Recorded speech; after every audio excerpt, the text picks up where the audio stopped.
Mais Bon, alors, pas d'anecdote. Hein. pas Non, je rigole. d'anecdote. Ben, ça va, Vegas n'est pas là.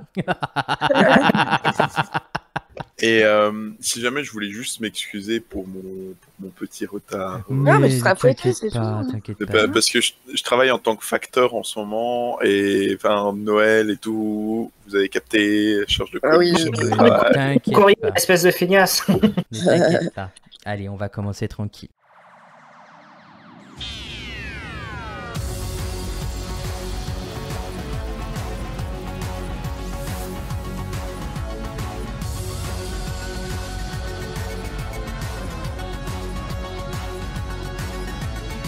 Et si la meilleure période de l'année était celle de Noël? C'est avec tout son cœur que Format Geek continue cette tradition de l'émission de Noël qui perdure aujourd'hui pour sa 6e année. Alors prenez du plaisir autant qu'ils en ont pris pour vous divertir aujourd'hui. Voici pour vous la Gallifrey Academy de Noël. Bonjour et bienvenue à la Gallifrey Academy. Et c'est avec immense plaisir, comme tous les ans, de se retrouver en ce 25 décembre pour ce nouvel épisode de Noël. Il me semble, si mes comptes sont bons, que nous en sommes déjà au 6e, malgré le fait qu'on soit là, pas là, les manquements de format au niveau des enregistrements. On est là toujours à Noël pour vous divertir, pour vous faire plaisir. Et c'est aujourd'hui en tout petit comité que nous nous retrouverons pour vous faire plaisir. Avec pour vous aujourd'hui un académicien qui n'était pas venu depuis longtemps et que j'ai plaisir à retrouver en ce 25 décembre, Loïc. Salut à tous. Une académicienne qui enfile son bonnet pour offrir des cadeaux magiques à coup de réponses parfois loufoques, Lily. Coucou. Et enfin un académicien qui lui a décidé d'être un Père Noël tout bleu, même si cette couleur n'existe pas à ses yeux, Vince. Hola, qu'est tal? Joyeux Noël. Noyeux Joël. Joyeux Pâques. Joyeux Pâques.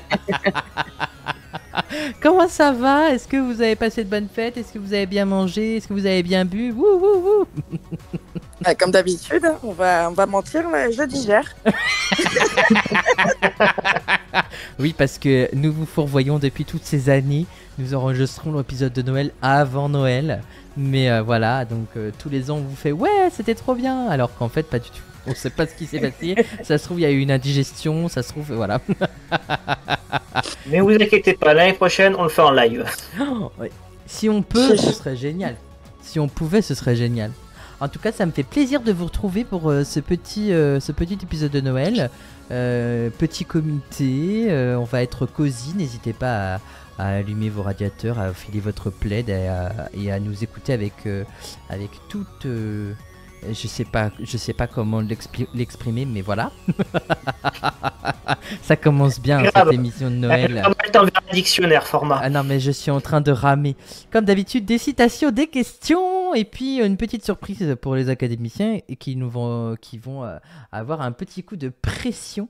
Mais c'est de la bonne pression, bien évidemment. Comme vous savez, à Noël, il y a toujours ce petit moment où il y a des questions en rush, vous savez. Il y a toujours de la bière. Il y a toujours... Qui a dit bière? Qui a dit bière? Lily. Qui a dit bière? C'est Lily qui a dit Lily, de la tu as bière. de la bière? Partage, s'il te plaît. Un bon Belge se doit bien de vouloir prendre une bonne bière. C'est quoi? C'est de la duvel? C'est de la... Oh non, non, placement de produit, Ah, c'est c'est pas de ce que je voulais faire. C'est de la pêcheresse. Oh, c'est de la pêcheresse, ça veut dire que Lily est une pêcheresse. Oh oui. Comment ça va, Loïc? Ça fait longtemps qu'on t'a pas entendu d'ailleurs.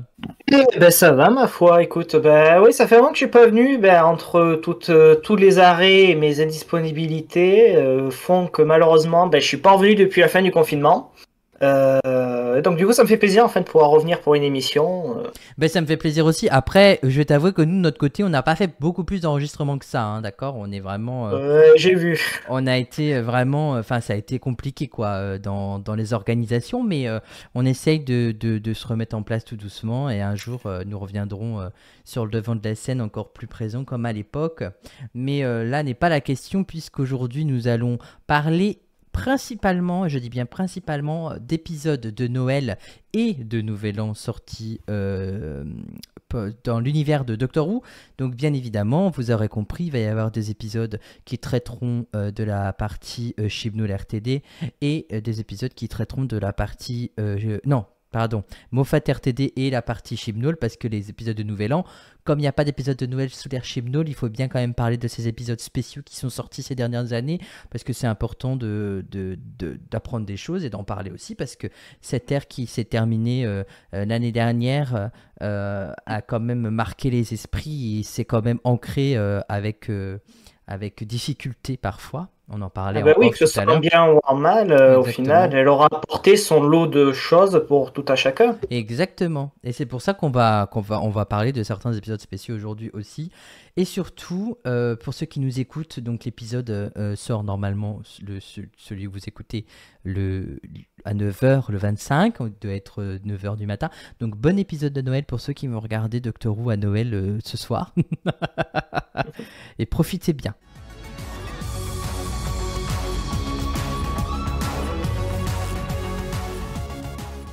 Et on va donc commencer cette première, cette 6e émission de Noël avec cette première question, citation. Oh là là, format est déjà paumé. Première citation de Noël qui a dit « Désolé pour tout ça, mademoiselle, on ne faisait que passer dans le coin. On est 3 honnêtes travailleurs tout à fait ordinaires. Nous sommes couvreurs et on nous a appelés pour une urgence, une fuite de toiture. » Comme d'habitude, vous n'avez que 3 minutes pour répondre à la question, surtout à la citation. Oh, le pire, c'est que je suis sûr que je vois l'épisode, mais j'arrive pas à savoir quel personnage, ça fait 30 ans que je l'ai pas vu. Ça, c'est dans l'ère Whittaker. Non, ce n'est pas dans l'ère Non, Whittaker. c'est pas l'épisode avec le Père Noël Capaldi? Oui, c'est cet épisode-là. Ah. Maintenant, il faut trouver qui l'a dit. C'est pas un des lutins du Père Noël, là, justement? Non, ce n'est pas un des lutins du Père Noël. C'est le Père Noël.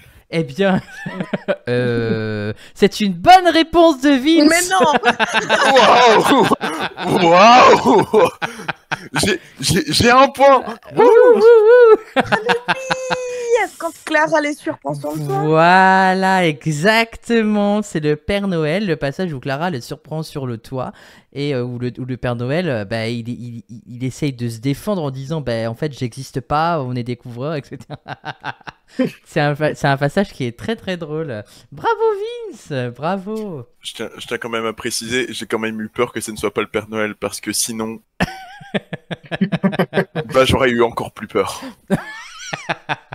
Ne t'inquiète pas, le Père Noël n'est pas là pour te faire peur, bien au contraire, il est là pour t'apporter des bonnes réponses et peut-être que tu auras la prochaine. Qui a dit « Ce message est envoyé partout à travers l'espace et le temps, que t'a-t-il fait ressentir ?» C'est le maître? Non, ce n'est pas le maître. C'est la femme du maître. Ce n'est pas la femme du maître non plus. Oh, je sais, c'est... Tache Allen dans l'église papale, non? Eh bien, c'est encore une bonne réponse de Vince. Bien évidemment, c'est Tash Alem dans l'épisode L'heure du docteur, quand le docteur arrive dans l'église papale, qui laisse Clara à la porte et elle lui fait entendre le message qui tourne en boucle dans la ville de Noël, sur la planète Trenzalore, où le docteur va passer, où le 11e docteur, va passer ses derniers instants avant de se régénérer. Bonne réponse. D'ailleurs, je tiens à préciser, je suis fan du bruit qu'ils ont utilisé pour le signal. Je ne sais pas le nom de ce bruit, mais ce bruit est incroyable. Il est très apaisant et on pourrait le mettre en réveil. Ça serait un réveil super calme. Moi qui cherchais un nouveau réveil. Eh ben voilà. Envoyez format au 6621 pour un nouveau réveil. Format au 6621. Arrête, je vais recevoir plein de SMS après. Ah bah ça me va, hein, c'est 35 € par SMS, donc tout va bien. La prochaine citation, qui a dit « Tout a une fin, et c'est toujours triste, mais heureusement tout recommence aussi, et ça, c'est toujours un bonheur. » Ce serait pas le 12e docteur? Eh bah, c'est un sans faute de Vince. Bon, Loïc, prends tes affaires, on y va. Non, mais on va le mute, c'est pas possible. À ma défense, ce matin, j'ai revu sur TikTok un extrait de l'épisode Les maris de Riversong. Oui. Et du coup, c'était cette scène-là en anglais. Et mon cerveau a fait la traduction et je me suis dit, on va peut-être tenter, mais... Eh bien, en fait, cette citation, elle est tirée du Docteur Mysterio, le retour du Docteur Mysterio. Pardon? Pas les maris de Riversong, oui. Mais du coup, il y a une phrase similaire dans les... C'est possible, c'est possible dans les épisodes de Noël, mais c'est fort probable. Ouais. Mais non, c'est le 12e Docteur, dans l'épisode Le retour du Docteur Mysterio, à la fin, en fait, quand le super-héros et sa copine, dont j'ai oublié les prénoms, mais c'est pas important, disent au docteur, voilà, elle dit, docteur, qui est-ce que vous avez perdu et tout, et le docteur veut pas lui dire quoi, voilà, tout simplement. Et du coup, on passe à la dernière citation avant de passer aux premières questions. Qui a dit « On ne veut pas mourir, bien sûr, mais on doit bien se faire à cette idée. Donc absolument se ressaisir et faire ce qu'on a à faire. N'est-ce pas ?» C'est un peu plus compliqué cette citation, je pense. Ah ouais. Nardole ? Non, ce n'est pas Nardole. Bill ? Non, ce n'est pas Bill non plus. Ah, ça aurait pu, mais ce n'est pas Bill. Clara ? Ce n'est pas Clara non plus. Est-ce que c'est dans l'ère du 12e Docteur ? Et c'est dans l'ère du 12e Docteur, oui. D'accord. On ne veut pas mourir, bien sûr, mais on doit bien se faire à cette idée. Donc absolument se ressaisir et faire ce qu'on a à faire, n'est-ce pas ? Je crois que j'ai... Bridge Stewart ? Ah, qu'est-ce que tu disais, Loïc ? Non, je pensais que j'avais, mais j'arrive pas à retrouver le nom du perso. Ah, et Vince, tu as dit ? Bridge Stewart ? Eh bah, je suis obligé d'accorder cette 4e bonne... C'est un sans faute de Vince pour cette première partie. T'as bu du Red Bull, hein ? Oui, je crois. En fait, je crois que j'ai juste trop regardé en boucle les épisodes de Noël de Doctor Who. C'est bien Archibald Hamish Lethbridge Stewart, qui n'est d'autre que l'ancêtre du brigadier et de Kate, bien évidemment. Dans l'épisode Il était 2 fois, quand tu m'as dit est-ce que ça fait partie de l'ère du 12e Docteur, j'ai hésité à dire bah en fait oui et non. Parce qu'il y a aussi l'ère du premier Docteur du coup, mais j'ai préféré garder le suspense jusqu'au bout. Bravo Vince pour avoir trouvé Archibald, bravo. En fait, ce qui m'a surtout mis la puce à l'oreille, c'est le fait que ça parle de mort et que, vu qu'on est un peu dans le thème de Noël, mort, ça ramenait dans cette... Il n'y a pas beaucoup de morts Il n'y a pas beaucoup de morts dans les épisodes de Noël avec Doctor Who. C'est là où il y a toujours le plus de morts, j'ai l'impression. Je suis peut-être fou, hein, mais... On verra celui qui va arriver, peut-être que oui, peut-être que non, hein.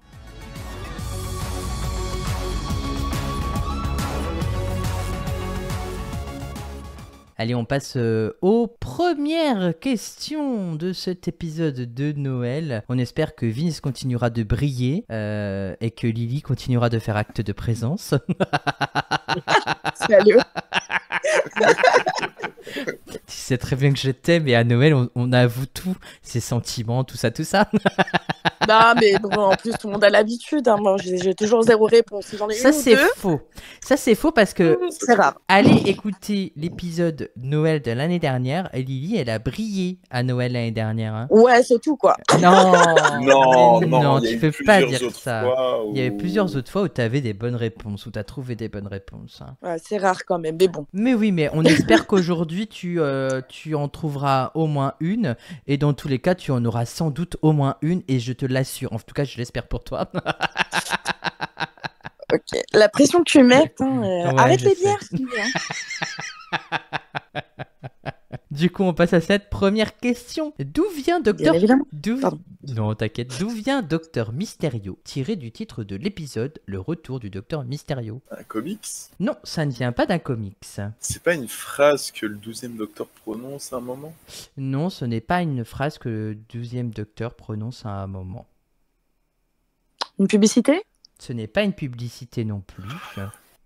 C'est pas le surnom du docteur parce que c'est un docteur mystérieux dans l'épisode? Non. Abuse pas.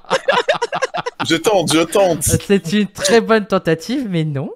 C'est un vrai docteur. Oui, c'est un Qui vrai a existé. docteur, oui. Ouais, Oui, c'est un docteur qui existe, quoi. Ouais, mais dans la vie IRL, tu vois, ça. Ah oui, dans la vie IRL, non, c'est pas bonjour, quelque... je m'appelle Docteur Mysterio. Mm. Veuillez enlever. Voilà.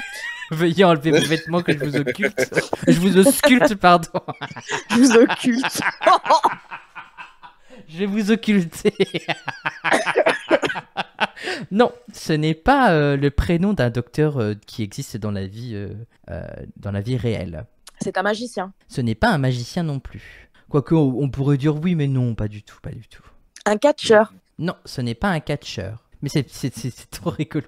En fait, je suis en train d'imaginer la pensée de Lily, comment ça monte dans son cerveau. Mais c'est trop bien. C'est de très bonnes idées que tu proposes, mais pas du tout. Docteur Mystérieux. Un illusionniste? Non, ce n'est pas un illusionniste non plus. C'est beaucoup plus simple que ça. Une référence au point d'interrogation sur le caleçon de Capaldi? Sur le caleçon de Capaldi? C'est quoi Bah cette oui, dans histoire? l'épisode Vérité aux conséquences, il y a Osgood qui lui dit vous portez plus les points d'interrogation, et il lui fait si, toujours sur mon caleçon. J'avais oublié ce passage. Eh ben dis donc, c'est bien Mysterio dans son caleçon. Hein. Mais non, pas du tout, ça ne fait pas référence au caleçon du docteur. Même si j'aurais pu en faire une question, mais pas du tout, pas du tout. Est-ce que c'est pas un mélange entre le docteur et Mysterio dans Spider-Man? Non, ce n'est pas une marque et ce n'est pas un mélange entre Docteur et Mysterio dans ce que tu as dit, Vince. Il vous reste plus que 30 secondes. Ah, ça serait pas dans un commentaire d'un des acteurs qui a écrit ça dans le journal ou quelque chose comme ça? Non, alors en parlant du docteur lui-même. On s'en rapproche beaucoup avec ce que tu proposes, mais c'est pas ça exactement en fait. Mais on s'en rapproche énormément, Lily, tu es la plus proche de la réponse. Pardon, moi-même j'ai été surpris par le chrono qui était un peu trop fort.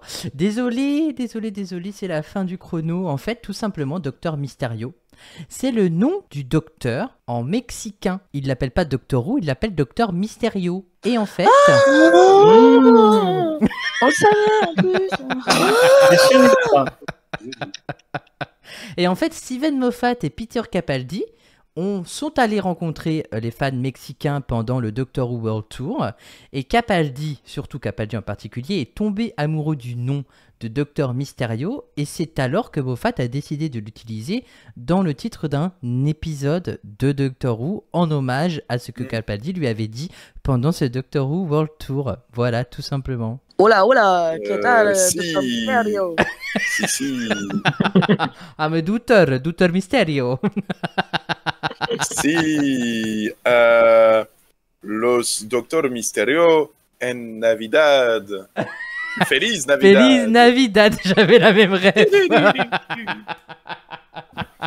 Ça me rappelle la référence du bonne année. Oh oui. Oh là, mais quel souvenir. Bonne année. Bonne année. La meilleure chanson, bien évidemment, de clairement, bonne année. Mais à ressortir à chaque nouvelle année. Enfin. Ah, mais bien sûr, elle est vraiment trop bien. Bien évidemment. Allez, la prochaine question. Du coup, en parlant de cet épisode du Docteur Mysterio, le retour du Docteur Mysterio, est-ce que vous pouvez me dire comment s'appelle le groupe d'ennemis qui attaque New York dans cet épisode? J'ai plein de blagues qui ont traversé mon cerveau, mais aucune politiquement correcte pour être prononcée dans cette émission. Tu veux retourner sur les points d'interrogation sur le caleçon de Capaldi, c'est ça? On le sait parce que ça a été dit dans l'épisode ou pas? Alors je sais pas s'il a été dit dans cet épisode-là, mais comme en fait ils sont aussi apparus dans l'épisode des Maris de Riversong, parce que ça c'est pas un secret, il me semble que leur nom a été donné dans cet épisode-là, dans les Maris de Riversong. Après, loin de moi de dire que je connais la réponse, puisque je n'ai pas été vérifié par moi-même dans les deux épisodes, mais si ça a été écrit, ou en tout cas si ça a été donné comme info, c'est que quelqu'un l'a déjà entendu ou lu quelque part. Parce qu'on peut retrouver ce groupe-là dans un comics, oui, pardon, qui s'appelle Ghost Stories. C'est pas... Allez, c'est ça... Je reviens plus sur le mot. Donc on le rappelle, hein, ce sont des cerveaux qui prennent possession des corps des gens d'une population. Ce sont des envahisseurs en fait, hein, tout simplement, un peu comme à l'instar des Daleks ou des Cybermen qui veulent convertir le monde à leur image. C'est pas Harmonie quelque chose ou... C'est Harmonie quelque chose. Aïe aïe aïe aïe aïe aïe. Je sens que cette question va encore vous mettre sur le carreau. Mais carrément, il y a des archéologues dans mon cerveau là. Ah bah oui, Wow. bah, si il a été remplacé par un de ses acolytes, c'est normal. Hein. Vu qu'il y a Harmonie dans le nom, est-ce que ça ressemble à un nom d'assurance? Harmonie Mutuelle, bonjour, on est là pour remplacer votre cerveau. Pas du tout. Pas du tout, pas du tout. Et il y a bien Harmonie, c'est bien quelque chose qui est en lien avec l'harmonie. Peut-être une harmonie de groupe, une harmonie de quel de... Une harmonie de...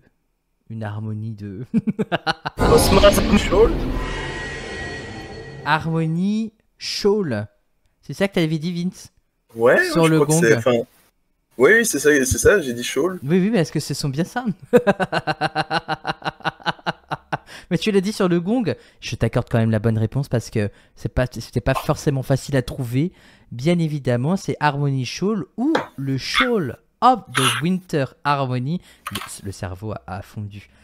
Qu'on peut voir bien évidemment dans les maris de Riversong ou, comme on les appelait plus communément, le Harmony Shawl, dans l'épisode Le Retour du Docteur Mysterio et aussi du coup dans le comics Ghost Stories. Donc du coup c'est une race qui se déplace de planète en planète, reprenant les corps de la population d'origine en remplaçant leur cerveau et leurs yeux. Et ça on peut le voir dans Le Retour du Docteur Mysterio. Et à un moment donné, ils furent conquis par le roi Hydroflax qu'il vénérait fanatiquement et avait juré de le protéger. Et ça, c'est ce qu'on voit dans l'épisode Les Maris de Riversong. En fait, j'ai trouvé intéressant de réutiliser des ennemis qui avaient été utilisés dans le Christmas Special précédent dans celui-ci pour faire le lien entre la fin de Riversong et la suite en fait logique d'un épisode de Doctor Who, en sachant que il me semble qu'à l'époque c'était la suite directe en fait, parce qu'il n'y avait pas eu d'épisode entre temps. Est-ce que je me trompe ou pas? Oui, les deux épisodes Ouais, se c'est suivent. ça, les deux épisodes Oui. se suivent. Donc en fait c'est une suite directe et logique des Maris de Riversong. C'est pour ça qu'on les retrouve tous à New York avec le docteur, bien évidemment, et Nardole, qui est devenu son compagnon dans cet épisode, et ce qu'il lui a même dit: je vous ai raccroché la tête. Soyez heureux, je vous ai raccroché la tête. La prochaine question. Dans l'épisode Résolution, est-ce que vous pouvez me donner les 3 lieux où ont été enterrés les 3 morceaux du Dalek au début de l'épisode?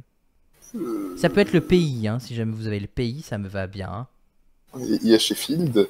Oui, c'est Sheffield du coup, en Angleterre, bien évidemment, dans le Yorkshire, donc c'est le premier point. Il y a en Sibérie, je crois. Tu as dit quoi, Lily? Tokyo, non? Non, pas Tokyo, mais on s'en rapproche. Et oui, il y a la Sibérie, bien évidemment, en Russie. Et il manque plus que le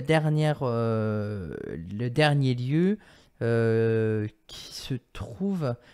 Tokyo, c'était une bonne suggestion puisque l'endroit se trouve dans le Pacifique Sud.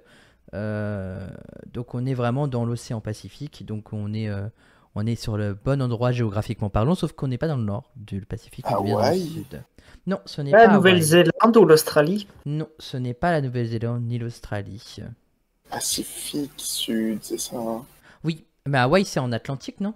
Non, Non. c'est dans le Pacifique, c'est à gauche dans le Pacifique. C'est Ah ouais? proche du Ah, Japon, moi, c'est j'ai- pour ça c'est même pour ça que tu as eu Pearl Harbor, du coup, parce que c'était l'endroit le plus proche du Japon pour les États-Unis.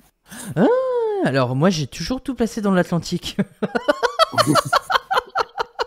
Je plaçais Hawaï dans l'Atlantique, moi. Ok. Donc, C'est un truc paradisiaque, ça je me souviens bien dans l'épisode. Mais Pacifique Sud, si c'est pas la Nouvelle-Zélande, que c'est pas l'Australie, que c'est pas ouais. Qu'est-ce qui peut être paradisiaque? La Philippine? Non. Non, ce n'est pas la Philippine. Ce n'est pas la Philippine. Ouais, donc du coup, on a bien Sheffield, Yorkshire en Angleterre. On a bien Sibérie, donc du coup pour la Russie. Et il nous manque plus que l'endroit où il a été enterré pour le Pacifique Sud. Ça fait déjà 2 réponses sur 3, c'est déjà pas mal, hein. L'île de Pâques. Non, ce n'est pas l'île de Pâques. On est à Noël quand même. Enfin là pour le nouvel an.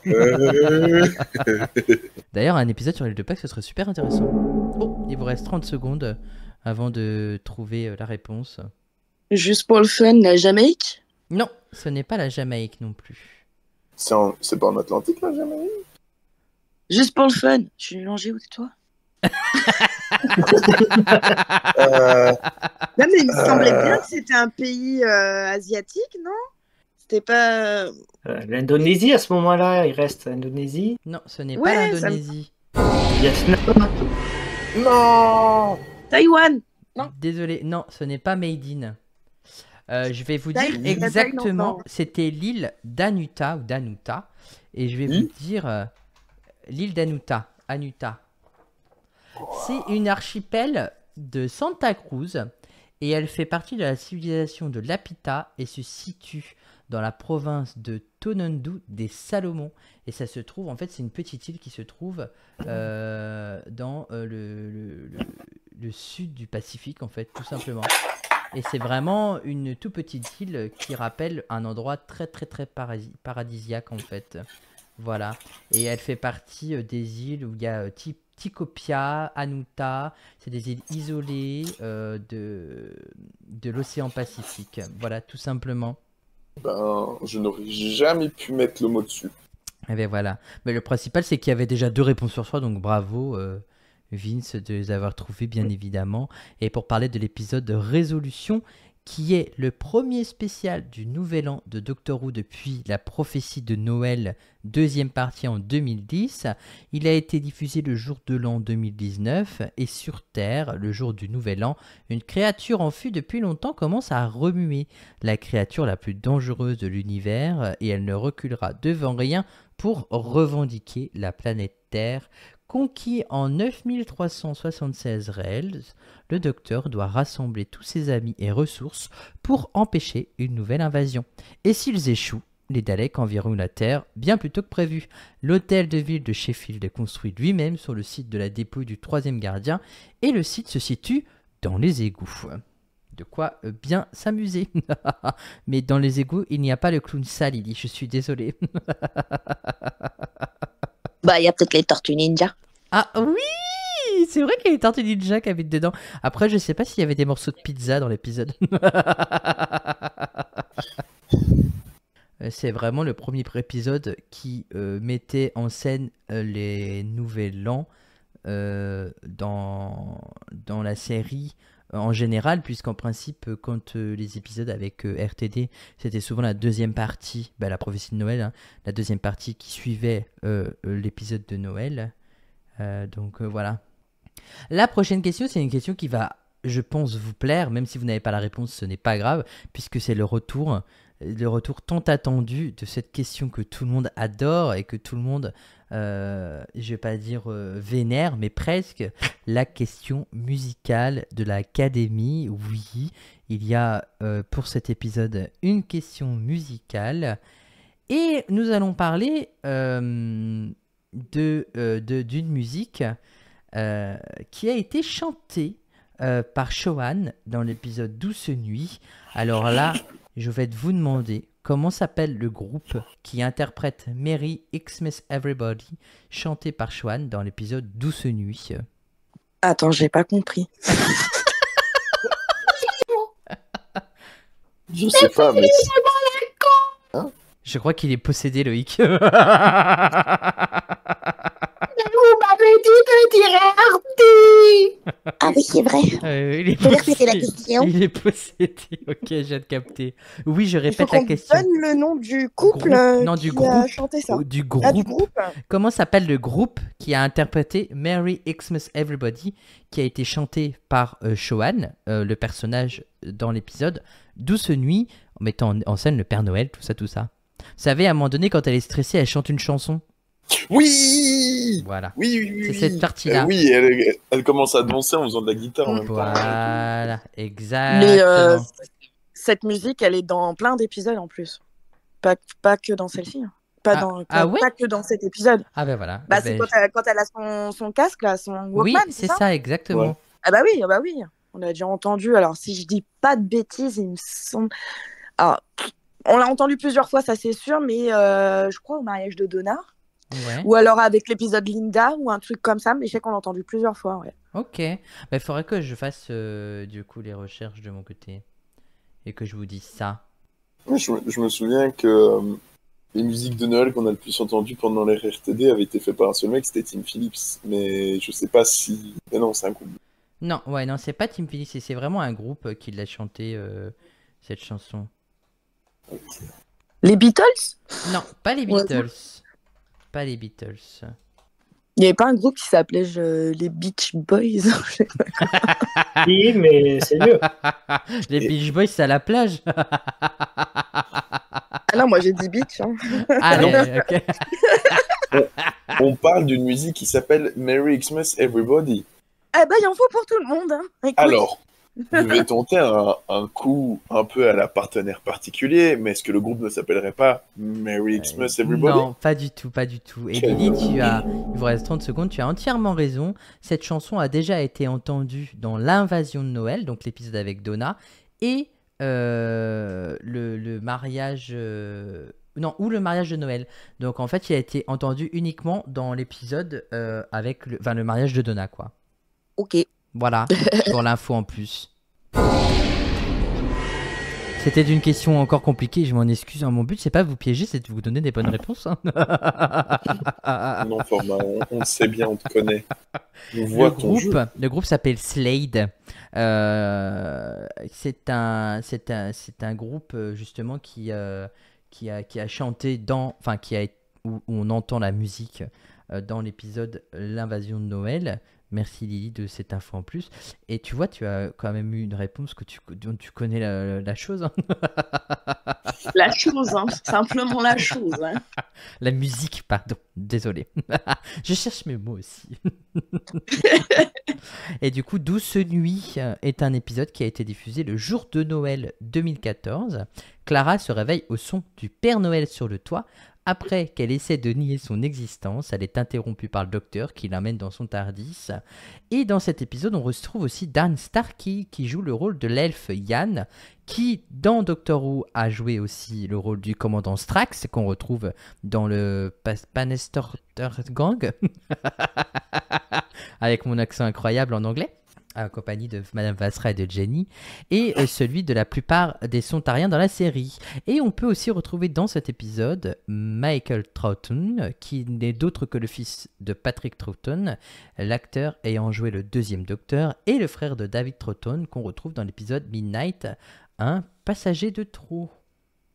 Et donc, si l'envie vous dit d'écouter la chanson, parce que moi j'ai trop envie de l'écouter, donc je vais vous la faire écouter parce qu'elle est vraiment trop bien. Je vais vous partager Xmas Everybody de Slade, et puis on va se retrouver tout de suite après pour la suite de l'émission. Ça vous dit ou pas? Bien sûr. Allez, go. Cool. Allez, je vous fais écouter tout ça. Hop, je change l'écran. Hop, et comme ça, pour ceux qui sont avec moi dans l'enregistrement, vous voyez bien le nom du groupe en gros. Vous allez le retenir pour la prochaine fois. Allez, on lance Slade. Sleigh.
Vous venez d'écouter Slade, Merry Xmas Everybody. Belle musique. Oui, C'est fou, j'avais oublié que cette musique existait.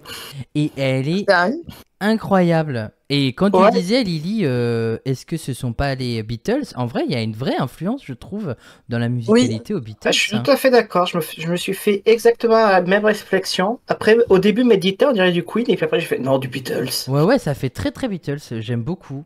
J'aime Mm. beaucoup, j'aime beaucoup. Non, mais franchement, c'est une musique que j'avais envie de... je sais même plus comment je l'ai trouvée, mais il fallait que je vous la partage parce qu'en fait, je l'adore. Ouais, elle est bien. Et ça change des musiques tristes qu'on a déjà fait entendre à l'académie, comme celle comment on appelle ça, dans l'épisode avec les poissons volants, avec les mammifères volants. Donc, j'ai oublié le titre, mais personne ne m'en tiendra à rigueur. A Christmas Carol, voilà, c'est ça. Ça m'a surtout réveillé un souvenir chez moi, Mhm. parce que je me suis rappelé que cette musique passait brièvement dans l'épisode interactif Attack of the Grask. Je ne sais pas si vous avez connu. Oh, mais oui, bien sûr que si. Cette musique, tu te souviens, je sais pas, la petite scène quand t'es avec la petite famille, là, Oui. quand tu rentres chez eux, cette musique est là, et dès que je l'ai entendue, ça... Comme ça dans ma tête, tu vois. C'est vrai. Attention, faut imaginer les lasers qui sortent de ma tête, s'il vous plaît, à ce moment-là. On mettra des effets spéciaux si jamais j'arrive à le faire avant. Piou, piou, piou. Ne vous inquiétez pas, nous vous rassurons que tous les membres de Gallifrey Academy contiennent seulement 0,0001% de toxines dans le sang. Ce qui leur permet parfois de pas trouver les bonnes réponses et on leur en veut pas. Non, mais c'est chouette. En plus, il y a vraiment une vibes très Noël dans la musique. Comme quoi, on n'est pas obligé d'avoir toujours des musiques douces et tristes à Noël. Hein. Ça peut péter de partout. Hein. Et elle est vraiment bien. Elle est vraiment bien. Donc, comme ça, vous le saurez.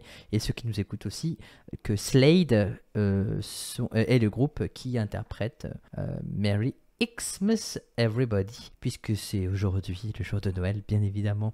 Et on passe à la prochaine question sans transition. Il y a 2 questions, je vous parlais, que les Daleks ont conquis la Terre en 9376 Rails. Mais qu'est-ce qu'un Rail, du coup? Un REL, c'est l'unité de mesure de temps des Daleks. Eh bien, c'est une nouvelle bonne réponse de Vince. Exactement, c'est une unité de mesure Dalek et il mesure principalement le temps. Une histoire précise qu'un REL était légèrement plus long qu'une seconde, mais plus court qu'une seconde et demie, donc ça doit faire 1 seconde 35. Admettons que ce soit entre les deux. Nous pouvons le lire dans le roman Buyer's Remorse. Le compte à rebours du Dalek impliquait cependant que les Rails étaient beaucoup plus longs. En effet, le 13e Docteur a fait preuve de confusion quant à la durée exacte d'un Rails dans l'épisode Résolution. Les Daleks utilisent des Rails pour mesurer le temps. On l'entend dans l'audio de Genocide Machine, de Mutant Phase, The Four Doctors, Bloods of the Dalek, et dans l'épisode Adieu Rose,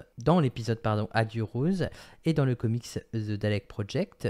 Après en avoir hérité des Khaled avant eux, et ça on peut l'entendre dans l'audio Gult et The Master's Dalek Plan, et The Master Unbound a décrit les Rails comme une unité de temps non décimale, et on peut l'entendre dans l'audio Onde de choc. Lorsque le nouvel Empire Dalek a tenté de détruire l'omnivers avec la bombe de réalité alimentée par un arrangement de planètes dans la cascade de Méduse, et ça on se rappelle que c'est bien évidemment la fin de la saison 4, ils ont lancé un compte à rebours de 200 Rails jusqu'à ce qu'ils tentent d'éliminer toute la galaxie. Et ça on peut le voir dans l'épisode La fin du voyage avec Martha, Donna, Rose, Pete, Jackie Tyler, Jack Harkness, et tout ce beau petit monde qui avait fait l'essence de Doctor Who de 2005 à 2010 sous l'ère R. Russell T. Davies, bien évidemment. Bravo Vince. Merci. Imaginez, on change le temps et on compte en Rails. Alors comme c'est pas très très défini, on pourrait pas savoir combien, si ça fait le plus long ou plus court, mais on serait complètement paumé, je pense. Parce que si un Rels est une seconde, ça veut dire que 9376, ça fait pas beaucoup en fait pour quelqu'un qui était là depuis le début de la planète Terre. Enfin, en tout cas, qui a conquis la Terre. Ça fait quelques heures, ça. Enfin, quelques jours, ça fait pas quelques années. Ils sont peut-être tombés en panne d'essence. Hein. Ils avaient pas fait le plein. Je sais pas, je trouve que... ouais, si on fait une conversion 9376, si ça fait 9376 secondes, plus, enfin, avec quelques demi-secondes en plus... Attends, on va faire un calcul en croix. Attends, je sors une calculatrice. Donc, si on part du principe que un Rels, c'est 1 minute 30. Oui, Ah. non, 1 seconde 30. Non, même... 1 seconde 30. Ouais, et donc, oui. un Rels, c'est 1 seconde 30. Donc, 1 seconde 30. Donc, 300, combien t'as dit 9376. Alors, dans ce cas, c'est 1 fois, donc 9973 9376. 376 divisé par 1,33, ça fait 6945 secondes. Ouais, donc 6000 secondes, ça fait pas plusieurs années. Non. On est d'accord. Et donc, on va dire que c'est OK. Non, mais c'est à cause des ventouses, ils s'agrippaient partout, du coup. Entre la panne d'essence et les ventouses qui s'agrippent partout. Au pire des cas, on demandera à l'O3 de nous expliquer. Mais oui, on demandera à l'O3. Largement. Parce que l'O3, lui, les maths et tout ça, on lui demandera quand il reviendra à l'académie, quand on s'en souviendra. Merci Lily. En tout cas, merci Lily d'avoir fait le calcul. Prenez un congé d'une après-midi, hein, moi je peux le dire. L'explication va être longue. On fera un enregistrement. Ouais. Que sur cette question-là. Sans moi, bien évidemment. Hein. Ouais, les maths, hein, ça fait 42. Merci. Oh là là, moi c'est pareil. On invitera Mathéo parce que Mathéo il adore les maths aussi. Et oui. La prochaine question, on continue avec cet épisode résolution. Il y avait beaucoup à dire de cet épisode et ça me permettra de garder des questions des autres épisodes pour les prochaines académies de Noël. Cet épisode nous donne une nouvelle classe de la race des Daleks parce que oui, il y a une race Dalek qui est classée. Mais comment s'appelle cette nouvelle classe ? Enfin, c'est même pas une nouvelle puisqu'elle existait déjà avant qu'on puisse la découvrir, bien évidemment. C'est juste que là, on l'apprend dans cet épisode-là. Donc, il y a les guerriers, il y a les scientifiques, il y a tout ça. Et... Ah, les Reconnaissance Dalek. Eh bien, je vais accorder la bonne réponse à Vince.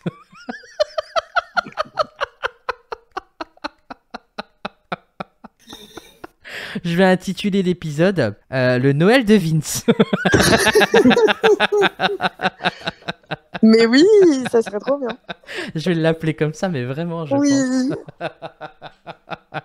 T'as bien fait de venir, Vince, tu vois. C'est mon jour de chance. Et oui. Eh bien, exactement. En français, les éclaireurs de reconnaissance, qu'on appelait les éclaireurs de reconnaissance Dalek, mais qu'on a abrégé puisque c'était beaucoup plus simple de les appeler comme ça, bien que ce soit toujours aussi long. Ce sont donc du coup des Daleks qui sont spécialisés et qui ont été créés au début de l'Empire, donc c'est-à-dire au tout début de l'Empire Skaro, et créés par Davros, bien évidemment. Et ils furent les tout premiers Daleks à quitter leur planète natale pour être envoyés en reconnaissance. Ils sont donc chargés d'effectuer un travail sur des planètes extraterrestres à la leur en préparation d'une invasion Dalek. Et une fois qu'un éclaireur de reconnaissance aurait récupéré une planète qui leur serait appropriée, il ferait un rapport à la flotte Dalek convoquant la force d'invasion, et ce qui fait que la planète était perdue pour toujours. Sauf si le docteur intervenait, bien évidemment. D'ailleurs, dans cet épisode-là, on voit un nouveau design de Dalek, et c'est même la première fois que le 13e docteur voit les Daleks. Et moi, quand j'ai regardé l'épisode, ma crainte, c'était de dire oh là là, le Dalek ne va pas reconnaître le docteur parce que c'est devenu une femme. Et en fait, Chibnall, il a pas fait ça du tout. Le Dalek a vu le tournevis sonique, il a dit c'est le docteur. Donc du coup, je suis super content que le docteur ait été reconnu en tant que docteur et pas en tant que mec ici, celle-là, c'est une femme bizarre. Voilà, donc voilà, c'était mon petit point que je voulais appuyer dessus. Mais non, je suis assez d'accord. Parce que pour moi, c'était important de pas dire oh là là, nous sommes des Daleks, mais nous sommes un peu teubés, on ne sait pas reconnaître le docteur quand c'est une femme, quand c'est un Oui, homme. mais bon, les Daleks, ils ont été conçus par Davros, un génie. Donc il leur a un peu inculqué quelques neurones de génie, normalement. C'est vrai, surtout que... Oui, c'est vrai. Mais alors j'ai une question qui n'a rien à voir avec les questions académiques. Si ce Dalek-là fait partie de la race pure des Daleks, et comme chaque race de Dalek se revendique comme étant pure, on l'a bien vu dans Remembrance of the Dalek, il y a vraiment 2 factions de Daleks qui se font la guerre.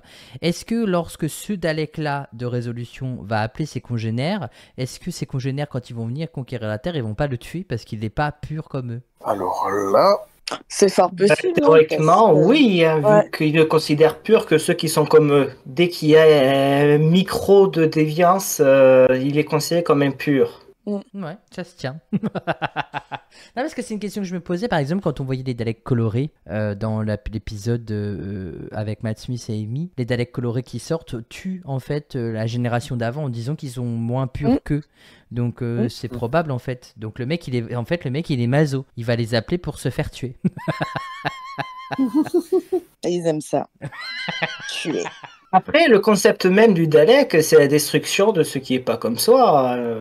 Oui, c'est sûr, mais je veux dire, même si un Dalek ressemble à un Dalek, même si entre eux ils se font la guerre parfois, ils sont con en fait de se faire la guerre, parce qu'ils perdent des soldats super importants pour les guerres à venir, quoi. Oui, surtout qu'en plus, le concept de Dalek pur est un peu absurde, étant donné que les Daleks, c'est une conception de Davros, une mutation des habitants de Scaros, pour créer après ces trucs-là dans les robots. Donc, la conception même de Dalek pur, en somme, n'existe pas. Mais après, tant que c'est un Khaled, moi ça me va. D'ailleurs, petit aparté, si jamais vous n'avez pas vu le mini-sode pour le Red Notice Day qui est sorti avant les 60 ans de Doctor Who, mettant en scène le 14e Docteur à la conception même du Dalek à ses tout débuts, avant même que Davros soit transformé à cause de ses soucis. C'est un mini-sode qui est très très drôle et très bien nuancé, que j'aime beaucoup. On découvre que c'est le docteur qui offre la ventouse au Dalek. Je trouve ce passage incroyable. Il sort comme s'il venait d'aller aux toilettes. Il sort sa ventouse de son TARDIS. Ouais, non, vraiment, c'était une scène originale, mais... T'as pas aimé? Non, j'ai beaucoup aimé, justement. Ah bon. Comme t'as mis un mais, je me suis dit, il a pas aimé, ça se trouve. Et moi, je suis en train de vanter les mérites de ce mini-sode. Non, mais foncez le voir. Pour ceux qui nous écoutent, si vous l'avez pas vu, je pense que vous l'avez sûrement vu, mais il est vraiment trop bien et trop rigolo. Non, en vrai, je pense que Vince, il doit préférer les pinces des films avec Peter Cushing. Certainement pas. D'ailleurs, des téléfilms qui sont vachement bien. Ah, les téléfilms sont vachement bien. Mais si le deuxième est quand même un peu moins bien, je trouve. Et le deuxième est bien parce qu'il y a Bernard Ribbins qui joue le grand-père de Donna, à qui on fait un petit coucou parce qu'il nous a quittés l'année dernière. Donc il est bien uniquement pour ça. Mais après, le concept est drôle et original, je trouve. Les téléfilms, je les trouve bien, mais je suis un défendeur de la ventouse. Laissez la ventouse. J'ai limite plus tapé un scandale. Pendant que les gens faisaient tous des scandales pour les grands changements de Chibnall, moi je tapais scandale parce que les Daleks sous son air avaient des pinces au lieu d'avoir des ventouses. C'est un scandale, c'est scandaleux. Hashtag, rendez-nous nos ventouses. Ouais, non, sinon, dernier petit aparté sur ces téléfilms avec Peter Cushing. Pour moi, il corrige surtout le plus gros problème de l'ère Hartnell. C'est ils ont fait une Suzanne beaucoup plus jeune, ce qui rend le personnage beaucoup plus cohérent. Oui, et beaucoup moins chiante. Oui. Parce qu'à la base, le personnage de Suzanne a été vendu comme intelligente, super douée, et en fait, on nous la vend comme quelqu'un un peu cruche et qui tombe tout le temps et qui hurle Qui crie. grandfather parce qu'elle a besoin de son grand-père pour qu'il puisse la sauver de toutes les situations possibles et imaginables. Et en plus, il faut savoir que les films avec Peter Cushing sont les premiers films, enfin en tout cas, ce sont les premiers à avoir l'univers de Doctor Who en couleur. Parce qu'à l'époque, Doctor Who était toujours en noir et blanc. Ah, je savais pas. Voilà, info in fact. Promis, je vous laisse tomber avec les Daleks. Je regarde au cas où. Oui, je vous laisse tomber avec les Daleks en général. Et là, on va partir sur une prochaine question d'un épisode qui a failli attribuer, qu'on a failli attribuer le titre de Court of the Cyber King. Mais quel est le vrai nom de cet épisode? Je vais y arriver à poser ma question. Est-ce que tu pourrais le traduire en français? Oui, je sais pas comment on dit court en français. Est-ce que tu peux répéter l'épisode tout court parce que j'ai pas entendu? Tout court, voilà, court. Attendez, vous savez quoi? Je vais faire un point Google Trad et je vais vous traduire le nom de l'épisode, ok? Mais comme il n'a pas été traduit en français, c'est pour ça. Alors, merde, pas croûte. Je sais plus écrire. Ah, mais du coup, tu cherches un épisode des classiques? Non, c'est pas un épisode des classiques. C'est qu'en fait, le nom de l'épisode, à la base, devait s'appeler Court of the Cyber King. Et au final, il s'est pas fait appeler comme ça. Il a eu un autre nom. Bah, le règne des Cybermen, non? C'est pas ça? Non, ce n'est pas le règne des Cybermen. Non, ça doit être l'épisode où il y a personne qui se passe pour le docteur, qui se fait passer pour le docteur. Du coup, en français, ça donne le tribunal du roi cyber. Mais c'est pas ce nom-là. Et effectivement, on est bien dans cet épisode-là, mais il me faut le nom de l'épisode, en français ou en anglais. Cyber Noël? Oui, eh bien c'est Cyber Noël. Eh bien c'est une voilà. bonne réponse de Vince qui l'a shippé à Lily. Oui, c'est bien le double épisode. Non, Non, c'est pas celui-là? C'est l'épisode où le docteur il va dans un Londres au XVIIIe siècle à peu près, je crois, et en fait il croise une personne qui a chippé ses souvenirs parce qu'il a récupéré une base de données des Cybermen qui avait en mémoire les infos sur le docteur et... C'est l'épisode de Noël. Oui. Avec la que j'appelais montgolfière. aussi Cyber Noël, hein, je ne cherchais, je sais, voilà. Ouais, ben c'est ça. Mais c'est pas celui-là. mais c'est celui-là, c'est Cyber Noël. C'est pas celui-là, mais c'est celui-là. Ouais. D'ailleurs, comment dire, cet épisode, il m'a pas vraiment marqué hein, en final. Hein. J'ai peut-être dû le voir 2 fois, hein, la vérité. Ouais, il est pas marquant. Non. Cet épisode. Ben, il fait partie des 5 épisodes de la fin de l'ère Tennant et des épisodes les plus marquants dans cette ère, dans la fin de son ère, c'est la conquête de Mars et la prophétie de Noël partie 1 et partie 2. Ouais. Mais c'est vrai que c'était bien du coup Next Doctor en anglais, Cyber Noël en français, qui a bien failli s'appeler Court of the Cyber King.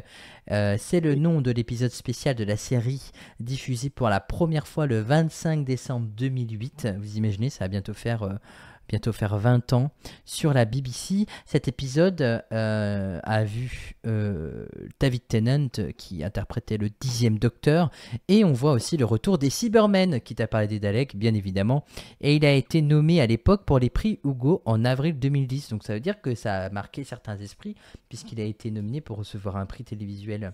Le Docteur est présent seul, effectue un nouveau voyage spatio-temporel. C'est avec plaisir qu'il atterrit à Londres en 1851. Donc tu avais vu juste Loïc.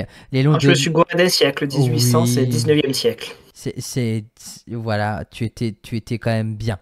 Les Londoniens s'apprêtent à fêter Noël et c'est dans une atmosphère festive que le Docteur tombe nez à nez avec un étrange individu. Cet homme prétend être le seul et l'unique Docteur et le doute s'installe dans les esprits. Qui est le véritable Docteur? S'agit-il de sa prochaine incarnation ou d'un simple imposteur qui veut tirer profit de la situation? Le Docteur tente alors de tirer cette affaire au clair et croise par-dessus tout Rosita, qui est un acronyme de Martha et de Rose, pour faire rappeler que dès au premier visionnage, que ce personnage faisait bien référence à la compagne du Docteur. En vrai, j'aurais beaucoup Personnellement, moi j'ai gardé un beau souvenir de cet épisode et j'aurais beaucoup aimé que, par exemple, ce personnage ce soit vraiment une autre incarnation du Docteur parce que je trouve que j'ai oublié le nom d'acteur et il incarne, je trouve, superment bien l'esprit du Docteur. Moi, j'aurais aimé aussi que ce soit une future incarnation en vrai. Ça aurait été trop bien. Et je pense que ça aurait marqué le coup 2 fois plus, tu vois. Mais après, voilà, c'est l'idée de l'épisode est originale et voilà. Mais c'est vrai Oui, que oui. ouais, ça aurait été bien. Bon, après, on peut toujours se rattraper un peu avec des fanfictions, mais bon, ça ne Oui. restera que des fanfictions. Exactement. Bon, on se passera des fanfictions qui font que Jack et Rose ont des rapports sexuels ensemble. Quoi? Ou Yaz et le Docteur. Non, mais tu vois, moi je suis déçu qu'ils aient pas essayé de pousser plus loin ce concept de relation amoureuse entre Yaz et le Docteur. Ah, moi, je suis pas déçu du tout. Ah, moi j'aurais voulu qu'ils aillent plus loin. Oh non. Non, moi non plus, Si, j'aurais pas aimé Non, en non fait. plus. C'est bon, on a compris en fait. On n'a pas besoin de voir un acte ou une galoche pour comprendre qui s'attire en fait. C'est bon. Enfin, je veux dire, Mais sans passer d'aller par là, ça je suis d'accord, mais j'aurais aimé qu'ils développent plus que juste au final faire monter une pression pour dire non, en fait ce serait pas bien et puis on se casse. ouais, mais on l'a déjà vu, par exemple, tu vois, avec Rose. Quand il a la montre, il est avec une femme et tout, et c'est bon, on a compris, le Docteur, voilà, il aime bien aussi ça de temps en temps, mais je trouve ça dommage en fait de nous pas de nous le montrer, hein. Je sais pas que je suis pudique quoi que ce soit, hein, rien à voir, mais je sais pas comment expliquer. Moi, j'en ai marre qu'on sexualise le Docteur. C'est surtout ça, Voilà, en fait. voilà. Il faut rester dans la branche science-fiction. En fait, moi, je suis pas venue là pour regarder un tel, il sera avec un tel, c'est son ex, machin et tout.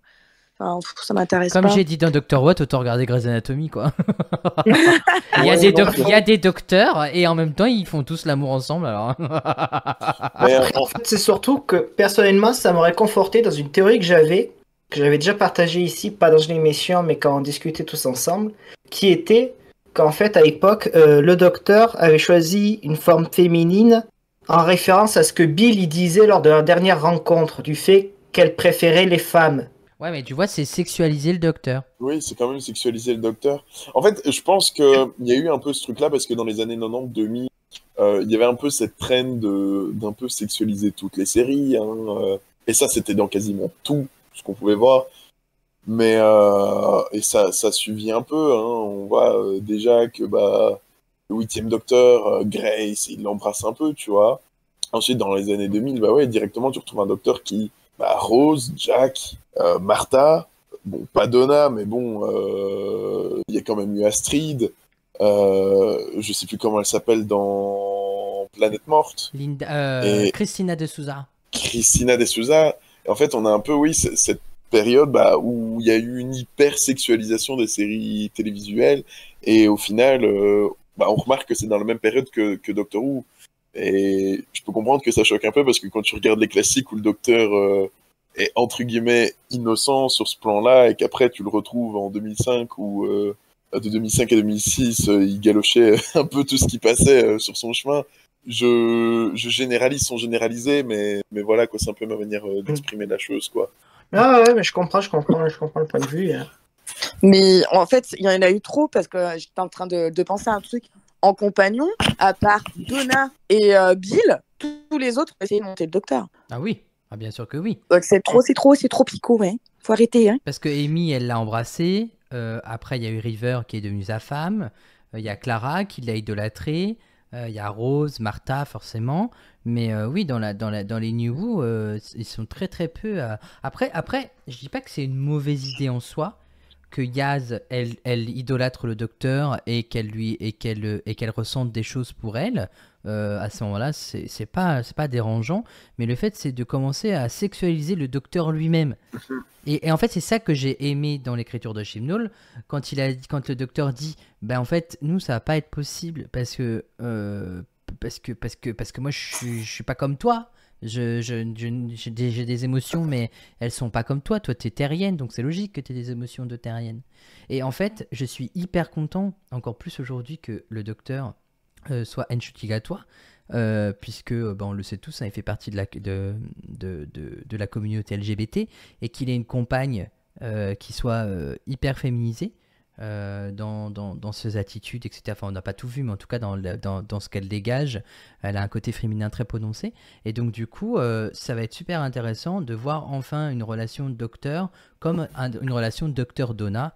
Et c'est peut-être ça, en fait, que vous voulez amener. Attention, spoiler alerte, coupez tous le podcast si vous l'écoutez, parce que je vais spoiler les 60 ans.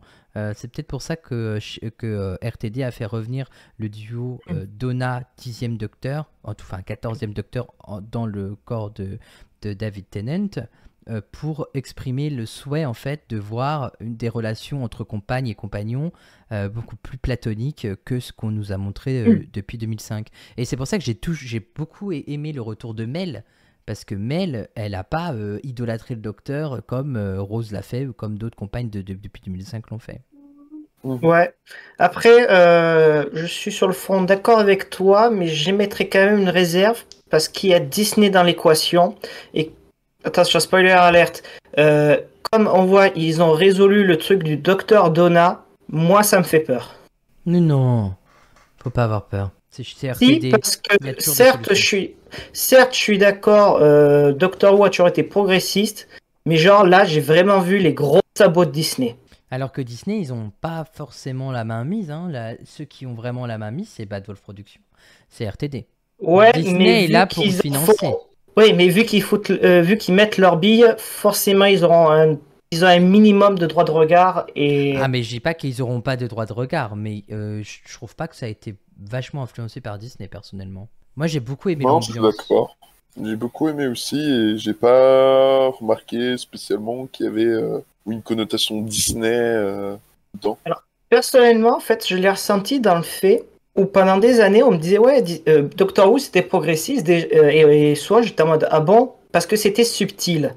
Et genre, là, ils sont arrivés, et ça n'a pas du tout été fait de manière subtile. Ça arrivait vraiment, ils sont arrivés avec leurs gros sabots, oui, bien évidemment. C'est vraiment made in Disney. Bien évidemment. Mais c'est surtout made in RTD. Parce que RTD, il a jamais... Plus Disney que RTD.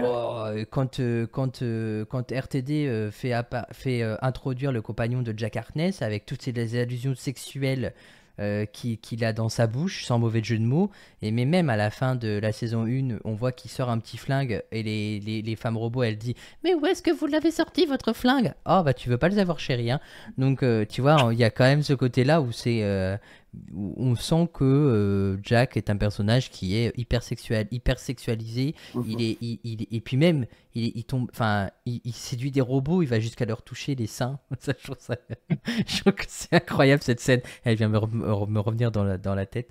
Donc, c'était déjà peut-être moins gros sabot à l'époque, parce qu'il faut quand même ne pas choquer les gens. Mais aujourd'hui, c'est devenu tellement conventionnel que le voir à l'écran dans Doctor Who, ça m'a pas forcément dérangé. Après, ouais, je vois. Donc, ton point de vue à toi. Ouais, je pense que vraiment, ça va dépendre de la sensibilité tout à chacun par rapport à ce genre de choses. Après, ça va dépendre aussi des générations, de comment on le ressent. Parce qu'on va avoir aussi la même génération. Moi, quand j'écoute certains podcasts qui parlent de Doctor Who et que je les entends je les entends taper sur les doigts des scénaristes et de ce qu'ils ont écrit, parfois j'ai envie de leur dire, mais prenez du recul en fait. Regardez, ça a été écrit en 2006, en 2007, en 2008. Donc on peut pas critiquer une œuvre avec les codes d'aujourd'hui alors que ça a été écrit il y a 10 ans, il y a 20 ans. Et ça, des fois, les gens, ils ont du mal à le concevoir, ça. Parce qu'ils se disent, oh là là, c'est aberrant. Il y a de la grossophobie dans Doctor Who. Ouais, mais à l'époque, on le dénonçait. Aujourd'hui, on ne le dénonce plus, puisqu'on n'a plus le droit d'en parler comme on en parlait à l'époque. Voilà. Je suis assez d'accord avec toi. Je le vois étant quelqu'un qui étudie le cinéma ou même l'histoire aussi, j'ai fait des études d'histoire. Souvent, l'un des premiers trucs qu'on nous dit, c'est faites preuve de regard critique et ne regardez pas les choses avec vos yeux de contemporain. Parce que oui, au final, si tu te mets à tout juger avec ton regard de 2023 ou de génération future de 2033, et ben au final, tu perds tout ce qui a voulu être fait et tout ce qui peut être excusé ou pas par l'époque. Exactement. Allez, on clôt cette parenthèse de Chibnall et tout ça et 60 ans de RTD pour arriver à la dernière question avant la surprise. Comment s'appelle l'unité de stockage où le docteur Yaz et Dan se trouvent coincés dans une boucle temporelle dans l'épisode Le Réveillon des Daleks. C'est tout simple, même Lily, elle peut trouver. Et je dirais même que... Le mouchoir de poche. Non. Non, ce n'est pas le mouchoir de poche. Non, tu peux le... Alors, comment expliquer sans donner la réponse pour pas que le gong retombe. C'est encore une fois parce que j'ai pas envie que vous... C'est l'œil du cyclone, non? Non, Plutôt. ce n'est pas l'œil du cyclone. Le nom est en 3 lettres. C'est storage. Je vous aide sur le storage parce que le storage, c'est l'entrepôt. Mais le nom... End. Non, pas end. The. The storage. Non, ce n'est pas The non plus. Mais pourquoi est-ce que c'est simple? Parce que c'est un truc courant? C'est un Ou truc... parce que c'est... En fait, c'est quelque chose qui est courant. Je sais pas si vous avez ça en Belgique, mais en France, on a des stations essence qui portent ce nom-là. Esso. Non, pas Esso. Amy? Non, pas Amy. Il me semble qu'il y a des stations qui portent ce nom-là en France. Je vais regarder, mais... Parce que, attends, je suis en train de réfléchir. En France, on a Total, Shell, Eni. Attention, je fais une place en produit. Ah, ça n'existe plus. Ça n'existe C'est une ancienne plus. pompe à essence en 3 lettres, tu dis. Oui. Mais oui, il y en a une à côté de chez ma sœur, un vestige, Wall. ce machin-là. Non, c'est pas Wall. Oui. C'est horrible parce que Mais si, en Belgique, ils avaient même une association avec Renault. Il y avait même des pompes à essence qui vendaient des Renault. Elf. Eh bien, c'est une bonne réponse de Vince. C'est Elf. C'est J'ai joué ma vie. oh, c'est vrai, maintenant que t'en parles. Storage. Et en fait, je viens de voir que Elf a été remplacé au profit de la marque Discount Total Access. C'est pour ça qu'on n'en voit plus en France. Mais voilà, je ne savais pas si ça existait en Belgique ou pas. C'est pour ça que je me permettais de dire je ne savais pas. Alors, qu'en est-il de Elf Storage et pas End Storage, qui est une unité de stockage située à Manchester? Il appartient à Sarah et elle reçoit la visite de Nick, qui est son seul client chaque soir du Nouvel An. L'endroit comporte au moins 8 niveaux et n'utilise pas de code d'accès en raison d'un manque d'argent pour rénover le bâtiment.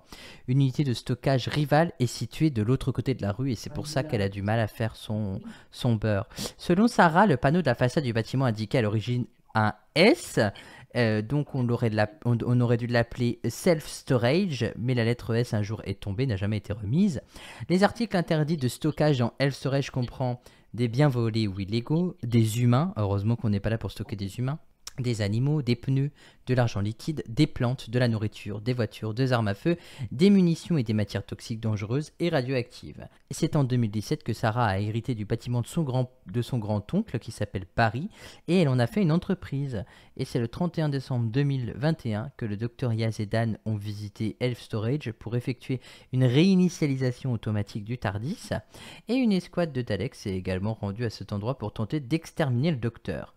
Et juste après minuit le 1er janvier 2022, Elf Storage a été détruit par le docteur afin d'échapper aux Daleks et on peut voir tout ça dans l'épisode Le Réveillon des Daleks. Et un truc très intéressant que j'avais lu aussi, c'est que les Daleks veulent tuer le docteur parce que le docteur, elle va réinitialiser le TARDIS puisque nous avons les énergies du flux qui sont passées juste avant, donc le TARDIS a besoin de se réinitialiser. Et en fait, les Daleks, sachant que c'est le TARDIS qui a causé cette boucle temporelle, veulent tuer le docteur en la rendant coupable de leur extermination pendant le flux, alors que c'était une idée des Sontariens. Et Flux qui est une super saison, bien Oui. évidemment. Oui.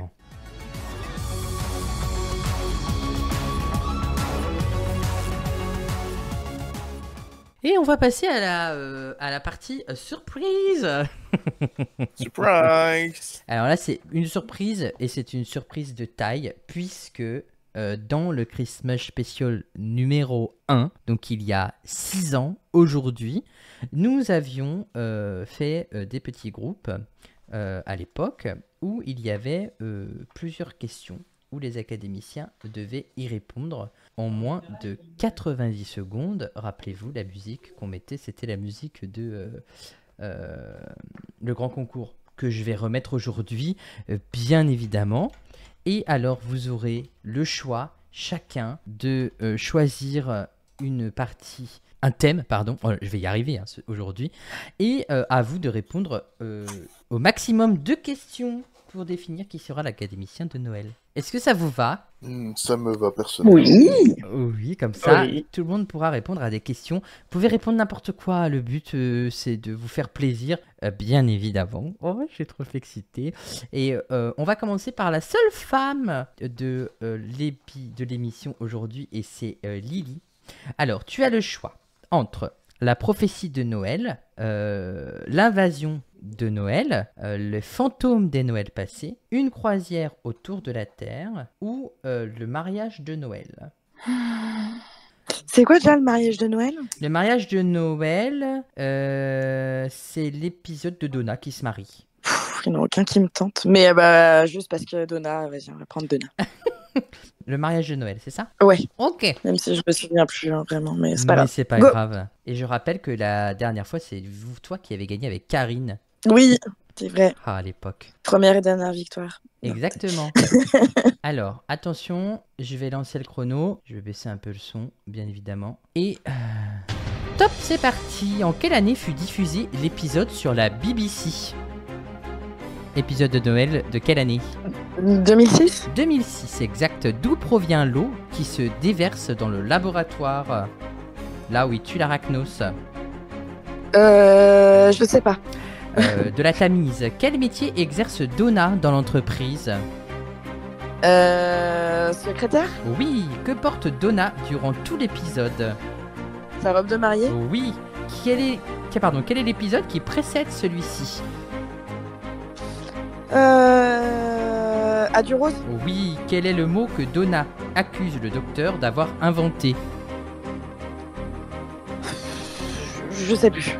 Le mot TARDIS. De quelle couleur est la veste de Rose que trouve Donna dans le TARDIS? Violette. Oui. Pourquoi Donna ne se rappelle plus de ce qui s'est passé le Noël précédent? Parce qu'elle faisait de la plongée sous-marine. Non, elle avait C'est pas ça. Ah non, c'est pas celui-là. mince. Elle avait la gueule de bois. Quelle a été la première pierre à être la fondation de la Terre? Quelle est la première pierre? Pierre Jean-Paul? Non, un vaisseau Arachnos. Qui, d'après Donna, a payé le docteur pour qu'elle se fasse kidnapper? Payé le docteur pour se faire... Pardon? Qui, d'après Donna, a payé le docteur pour qu'elle se fasse kidnapper? Ah, sa copine, la Néris. Oui, bravo! J'ai perdu du temps quand même. Mais ouais, mais c'est pas grave. Du coup, tu as 1, 2, 3, 4, 5 et 6 points. C'est génial, bravo. C'était trop bien. Tu vois, t'as eu des bonnes réponses. Ah Je te l'avais je dit. suis là. Je te l'avais dit. C'était génial. C'était génial. Bravo, Lily. Et si. Bravo. Nous passons donc à Loïc. Loïc, tu as le choix entre la prophétie de Noël, une croisière autour de la Terre ou les fantômes des Noëls passés. Une croisière autour de la Terre, c'est bien sûr avec le Titanic Oui. 2 là, de l'espace. Oui. Bon, ben, dans ce cas, je vais prendre celui-là. Ok. Pareil, comme Lily, si jamais tu sais pas, tu passes, il n'y a pas de problème. Ok. Ok, Attention, top. Qui est le propriétaire du Titanic? passe. Max Capricorne. Comment s'appelle le professeur qui dirige l'excursion sur Terre? Passe. Professeur Copper. Qui est-ce qui remercie le docteur d'avoir sauvé la Terre de justesse? À la fin, elle fait coucou. C'est la grande Elisabeth. Elisabeth II, exactement. Bonne réponse. Comment se nomment les anges donnant des informations? Passe. Les hôtes célestes. Combien de météorites viennent percuter le vaisseau? On le percute. Oui, il y en a combien qui arrivent pour percuter le vaisseau? Le Titanic. Passe. Il y en a 3. Quel âge a le docteur à ce moment-là? 904 ans. 903. Quelle phrase dit le docteur à Alonso qu'il a toujours rêvé de dire? Allons-y, allons-y. Oui, que reste-t-il de Max Capricorne? Sa tête. Oui, de quelle couleur est le bonnet que porte Wilfried Mott? Rouge. Oui, quel métier exerce Astrid Pess? Serveuse. Oui, par qui est gouverné le pays Grande-Bretagne d'après le professeur Cooper? Passe. Des bons rois mages. Et que fait le docteur pour clouer le bec à ceux qui se moquent de monsieur et madame Vanoff? Il s'assied à leur table? Non, il fait péter un bouchon de champagne. Eh bien, 1, 2, 3, 4, 5 bonnes réponses. Et à un point près, tu étais Félicitations. à égalité avec Lily. Bravo, bravo, bravo. C'est un peu stressant, je sais. Hein. Oh, mais du coup, ça me fait sortir des questions qui n'avaient jamais été posées à l'académie. Donc, je me dis, je recycle un peu et c'est vraiment trop, trop bien. Vince, toi, tu as le choix entre du coup la prophétie de Noël ou les fantômes de Noël passés. Ben, on va partir sur la prophétie de Noël. La prophétie de Noël. Alors, c'est la partie 1 et 2. Hein. Ok. D'accord. Donc, il y a 2 épisodes en un slot de questions. Tu es prêt? D'accord. I'm ready, I think. Yeah. Alors, attention. C'est parti. Qui retrouve-t-on marié et traqué par un sontarien? Martha. Oui, avec... Mickey. Oui, bonne réponse. Dans quel endroit est attiré Wilfried au début de l'épisode? Dans une carrière. Non, dans une église. Comment s'appelle l'ex-femme du maître? Lucie. Lucie, bonne réponse. Quelle est la planète qui essaye d'échapper à la guerre du temps? Gallifrey. Bonne réponse. Comment s'appellent les extraterrestres verts? Cactoïde. Non, les Lévi de Bocci. Oui, David Motti. Quel C'est une insulte, cactoïde en plus. Quel objet les Gallifréens envoient sur Terre pour communiquer avec le maître? Un diamant blanc. Un diamant étoilé, je t'accorde la bonne réponse. Quelle compagne du docteur revoit-on? Donna. Oui, bonne réponse. En quoi la race humaine se transforme-t-elle? Le maître. Oui, bonne réponse. À quel institut appartenait l'Arche? Je passe. Torchwood. Qu'offre Donna comme cadeau de Noël à son grand-père? Le livre de Joshua. Je sais plus. Le livre de Naismith. Qui interprète le rôle de Rassilon? Timothy Dalton. Bonne réponse. Qu'utilise Rassilon pour tuer un Time Lord autour de la table du conseil? Son gant. La main d'Omega. C'est la main d'Omega. À l'aide de qui j'ai oublié. Avec l'aide de qui Wilfried retrouve-t-il le docteur? Son groupe de vieux, je ne sais plus le nom. C'est un groupe de vieux en tout cas. Je vais t'accorder la bonne réponse avec l'aide de son groupe d'amis. Bravo Vince. 4, 5. Non mais compte pas, hein, on connaît le résultat. Et c'est 8 points pour Vince. Et donc Vince est définitivement sacré académicien de Noël pour ce mois-ci. Bravo, mon pote. Bravo. Merci, bravo à vous. C'était un Clap, très clap. chouette combat. Mais oui, j'espère que vous appréciez toujours autant ces moments où je vous pousse derrière en vous posant 1000 questions sur Doctor Who. Franchement, j'adore sans mauvais jeu de mots, ce format de questions. Ouais, et moi aussi. Il faut dire alors, et je tiens à dire à ceux qui nous écoutent, bien évidemment, moi je possède un classeur qui sont les vraies archives de la Gallifrey Academy. Toutes les émissions y sont répertoriées, toutes les questions y sont répertoriées, toutes les citations y sont répertoriées, toutes mes idées farfelues y sont répertoriées. Et j'ai vraiment un gros classeur avec des gros anneaux et je l'ai sorti aujourd'hui pour ressortir ces questions. C'est rendre aussi hommage à la première Gallifrey Academy de Noël et poser des questions que je n'avais pas encore posées pendant l'épisode de la Gallifrey Academy, bien évidemment. Et bien merci, et on passe tout de suite à la dernière partie. On va retourner aux citations.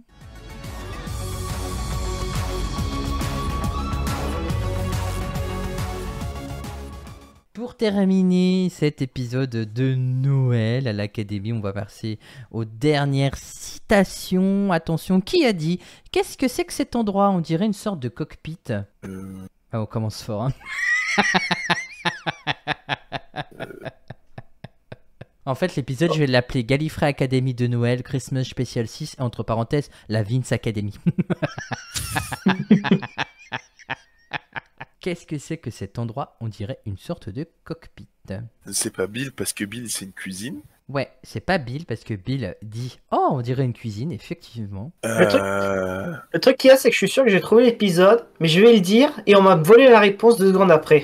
Ah, bah oui, mais ça c'est... Garde-le pour toi alors si tu veux pas. Mais si tu veux une confirmation, alors donne-moi... Ah oui, mais si tu donnes un indice sur l'épisode auquel tu penses et que Vince comprend l'indice et qu'il te vole la réponse, après c'est pas de ma faute. Hein. Est-ce que le lieu est entouré par une forêt? Oui. Donc c'est ça. Ah oui. Là, Non, mais C'est la mère des enfants, non? je me tais. Oui, c'est la mère des enfants, mais il me faut son prénom. Elle a un prénom. Ah oui, elle a un prénom. Le Oui. docteur la nomme. Ça, son nom, pour le retrouver. Son nom de famille c'est Harwell. Linda. Non, ce n'est pas Linda. Bah, pourtant, ça sonnait bien. Et c'est bien dans l'épisode Le Docteur, la Veuve et la Forêt de Noël, bien évidemment, qui est pour moi un des épisodes les plus oubliables de Noël 1 de Doctor Who, mais après ça c'est que mon avis Oui. perso. Hein. Lydia. Non. Plutôt, non? Pas Lydia. Ça commence pas par un L, comme Lily, justement. Anne. Non, ce n'est pas Anne. On va faire tous les prénoms. Ça se termine par A? Ça se termine par E. Ah. Non, pas A, on a dit E. Annie. Non. Non, ce n'est pas Annie. Il vous reste 30 secondes pour trouver le nom de... C'est la compagne du moment, j'ai envie de dire. Vous savez, c'est celle qui apparaît au Kate. générique. Non, ce n'est pas Kate. Cathy. Ce n'est pas Cathy non plus. Cathy. Caroline. Ce n'est pas Cathy ni Caroline. Jean. Non, pas Jean non plus. Un prénom féminin qui finit par E. Oui. Oui. C'est bien un prénom. Ah, féminin. j'ai une bonne réponse du coup. Eh bien, c'était Madge Harwell, qui est la maman des petits, qui a perdu son mari dans l'épisode, qui est décédé d'un accident d'avion. Et il n'y avait que elle qui pouvait comprendre que le vaisseau spatial qui se trouvait dans la forêt de Noël était un cockpit, puisqu'elle dit elle-même « Mon mari, il est pilote, alors je le sais, ok ?» Moi, je vois pas ce qu'on peut objecter. Exactement. Exactement. Allez, sans vous faire Moi, souffrir. moi, j'ai quand même un Oui, j'ai quand même un message pour Steven Moffat. Oui. Qu'est-ce qui t'est passé, Steven, pour l'appeler Mage au lieu de Linda? Linda. Parce que Linda, c'est le nom qui permet aux Vuvian de se réunir secrètement et former un groupe de musique et combattre l'Absorbaloff, tout simplement. Mais oui, mais Linda. Avec un Y. Linda, son nom de famille. Ça allait magnifiquement bien. Je me souviens plus c'était quoi, mais. Oh, non. Blasphème. Je crie au blasphème. Ne crie pas au blasphème trop tôt, attends la prochaine citation qui va arriver tout de suite. C'est encore plus blasphème. Qui a dit les pinces c'est mieux que des ventouses? Non, qui a dit? C'est quelqu'un de courageux et de très idiot et je pense qu'il sera triste pendant quelques temps, mais je vous promets qu'au final il ira bien et je ferai tout pour. Mickey? Non, ce n'est pas Mickey. Attends, tu peux répéter la citation, s'il te plaît? Oui, c'est quelqu'un de courageux et de très idiot et je pense qu'il sera triste pendant quelques temps, mais je vous promets qu'au final il ira bien et je ferai tout pour. River Song. Non, ce n'est pas River. La femme du mec dans Ghost, de Docteur Mysterio. Non, ce n'est pas la journaliste. Ah, Est-ce que c'est une compagne du docteur? Ce n'est pas une compagne du docteur. Ah, mais non, moi j'ai compris l'inverse. C'était, on parlait de qui? Non, c'est celui qui l'a dit. Oui. Mais c'est pas du coup le 10e docteur? Non, ce n'est pas le 10e docteur. C'est après. est-ce que c'est dans le thème de Noël? Oui, toujours. Noël et Nouvel An, bien évidemment. Sans vous perdre. Jackie Tyler. Non, ce n'est pas Jackie Tyler. Ah, j'aurais pu. Flûte. J'aurais pu, il y avait Lily aujourd'hui. Mais non, je n'ai pas mis de citation de Jackie Tyler. Oh là là. C'est quelqu'un de courageux et de très idiot. Et je pense qu'il sera triste pendant quelques temps. Mais je vous promets qu'au final, il ira bien. Et je ferai tout pour. Bill à propos de Nardole? Non, ce n'est pas Bill. Mais on s'approche. Oh, Clara. Ce n'est pas Clara. Nardole. Et oui, c'est encore une bonne réponse de Vince. Mais pourquoi tu m'as dit que c'était pas un compagnon du docteur alors? Ah, j'ai pas dit que c'était pas un compagnon. Ah, je t'ai demandé ce que c'est un compagnon, tu m'as dit non. Ah bon, je t'ai dit non? Ouais, Oui, c'est vrai. C'est vrai?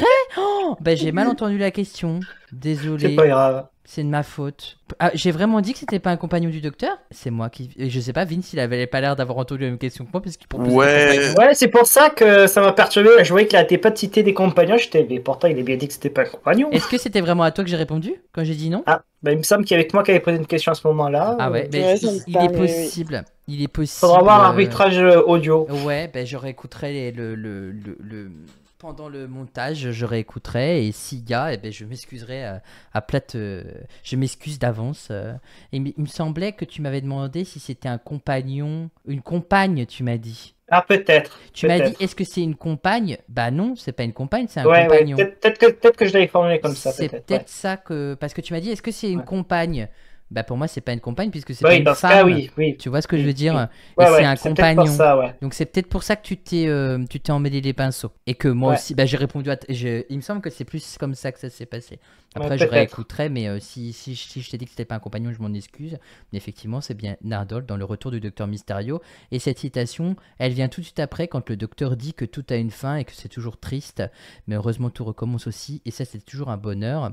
Et en fait, Nardole, il commence cette citation exactement par « Elle s'appelait River ». Parce qu'en fait, il parle de River Song, bien évidemment. Avant-dernière citation, qui a dit « Super accueil, vous êtes nouveau? Je suis là parce que j'ai des affaires à stocker et je voulais savoir si vous aviez encore des box disponibles. Attends, quoi? » Je répète.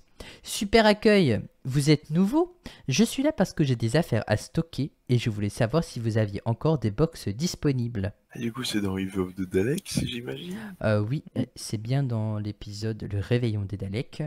Dan? Eh bien, je plie bagage. Et encore une fois, une bonne réponse de Vince. Je pense que Alors. je vais faire un montage, je vais dire bonne réponse de Vince et je vais les mettre à côté de Alors. chaque question. Attention, parce que je pense avoir entendu Lily qui disait en même temps Dan. Je sais- Ah non, non, mon micro était mute. Ah, bah, Non, c'est moi qui étais en train de parler en même temps, mais j'allais dire Ah. le docteur, donc j'étais pas bon. bon, bah du coup, mea culpa, C'est pas grave, on passe à la dernière citation. Non, mais on comprend mieux son retard, en fait, c'est qu'il lisait les fiches, c'est pour ça. Non, mais je pense qu'en fait, son retard a fait qu'il a regardé tous les épisodes de Noël et de Nouvel An avant de venir, c'est pour ça. Non, en fait, c'est ça, je dois l'avouer, j'ai beaucoup étudié et c'était pas du tout à cause du travail. J'ai vraiment regardé, j'ai fait un binge watching de tous les épisodes spéciaux de Doctor Who. Oui, je me doute bien. C'est Tout pour ça pour se démarquer. Hein. Tu pouvais pas être un cancre comme nous. Non! En espérant que la dernière citation soit trouvée par Vince. À défaut du gong. Je vous aime, Lily et Loïc. Hein, mais... C'est pour vous charrier, bien évidemment. On est là pour s'amuser, comme d'habitude. Cette dernière citation, qui a dit « Mais alors, vous avez menti à nos employeurs pour avoir ce travail ?» Clara? Non, ce n'est pas Clara. Non, moi. Ah. Lens? Non, ce n'est pas Lens non plus. Mais non, c'est la serveuse dans le Titanic, là, tu me l'as posé dans la question tout à l'heure. Effectivement, mais j'ai pas son prénom. Pourquoi écrit Bien sûr. monsieur? Je sais pas pourquoi il crie. Astrid? Parce que j'en ai marre d'avoir Alzheimer. Eh bien, on va dire que c'est une bonne réponse de Vince aidé de Loïc. Comme tout à l'heure avec... Ah non, pas comme avec Match, pardon. Et c'est bien Astrid Pess dans l'épisode du Titanic quand elle dit à Monsieur Cooper « Oh, mais... Parce que Monsieur Cooper, il avoue au docteur qu'il n'est pas du tout historien, qu'il n'a pas fait d'études, donc il connaît rien de la Terre. Parce que sur Terre, on mange pas les gens d'Inde. Quant à Noël, on mange juste de la dinde. We don't eat the turkey people. Et effectivement, c'est bien Astrid Pess dans l'épisode Voyage autour de la Terre. Et cette citation va donc conclure cet épisode spécial numéro 6 de Noël. Et ça m'a fait super plaisir de vous avoir tous les trois avec moi pour cette Plaisir émission. partagé. Voilà. C'était trop bien. Ouais, Ouais, on a franchement, bien super, rigolé. super. Ouais, franchement, c'était un bon moment. Bon, eh ben, ça me fait plaisir. Vous savez, des fois, les petits comités font aussi les meilleures émissions. Je dis pas ça parce qu'on a fait de mauvaises émissions avant, pas du tout. Non, mais tu peux l'avouer, on est l'élite, on le sait déjà. Chut, fallait pas le dire comme ça.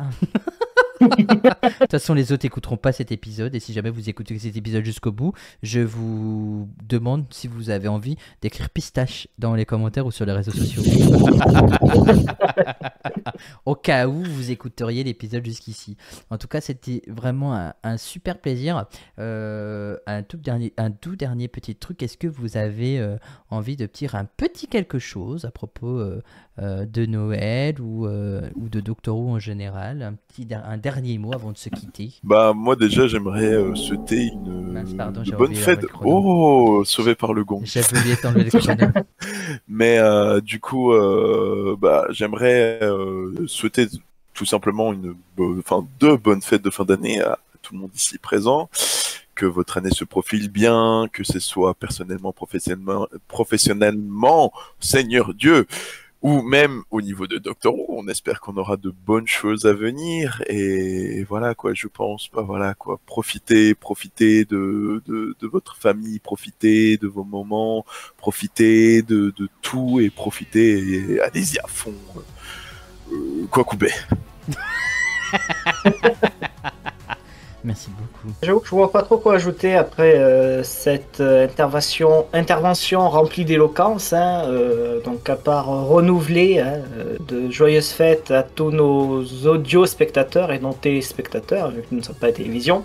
Donc voilà, profitez tous de ce moment que vous pouvez avoir entre famille ou entre amis, parce que pour certains, hélas, Noël n'est pas la famille, mais ils ont des amis très proches qui leur servent de famille.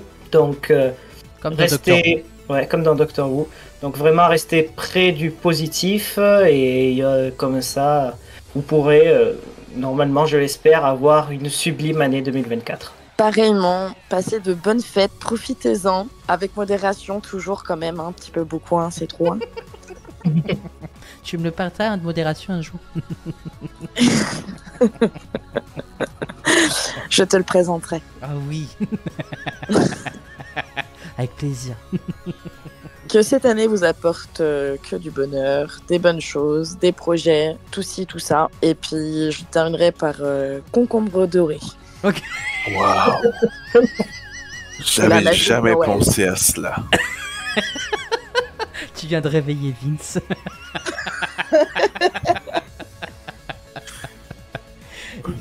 Donc sur ce concombre doré que moi aussi je vais vous souhaiter de passer d'excellentes fêtes de fin d'année, plein de belles choses à venir pour 2024, en espérant toujours plus de questions et de citations à l'académie, pour toujours, en fait, moi c'est juste un prétexte pour qu'on puisse se réunir et parler de la série, hein, vous le savez très bien, au-delà du fait qu'on parle, que je vous pose des questions et des citations, en fait le principal c'est qu'on puisse échanger autour de la série sur des sujets qui nous plaisent, et de partager nos bêtises à ceux qui nous écoutent, bien évidemment. Merci infiniment, et surtout n'oubliez pas que le Doctor Who et l'Académie continuent de vous instruire. Bye bye tout le monde. Concombre doré tout le monde. Bye bye.